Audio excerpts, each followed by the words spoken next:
அதேபோல ஓபிஎஸ்ஸின் ஆதரவாளர்கள் நடைபெற்ற கூட்டத்தில் பலரும் பழனிசாமி தலைமையை ஏற்க முடியாது, வெறும் 3 தொகுதிகளுக்காக அந்த அணியில் சேரவும் கூடாது என்று வலியுறுத்தினர். இதற்கு ஒப்புதல் தெரிவிக்கும் வகையில் ஓபிஎஸ்ஸும் பேசியதாக தகவல் தெரிவிக்கிறது.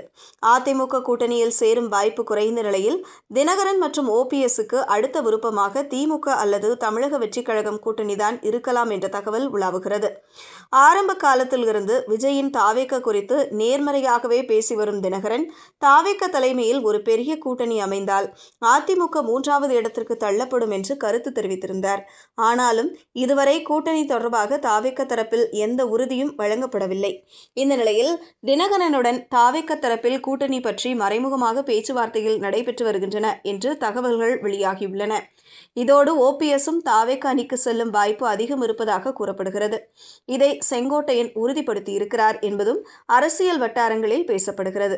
இந்த சூழ்நிலையில் 6 தொகுதி விஷயத்தால் பிரேமலதாவும் கடும் கோபத்தில் உள்ளதாக கூறப்படுகிறது.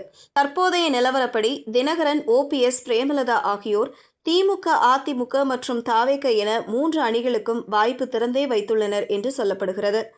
ஆனால் கடைசி நேரத்தில் மரியாதையான தொகுதிகள் கிடைத்தால் தாவேக அணிக்கே செல்லும் வாய்ப்பு அதிகம் இருக்கிறது என்றும் தகவல்கள் தெரிவிக்கின்றன.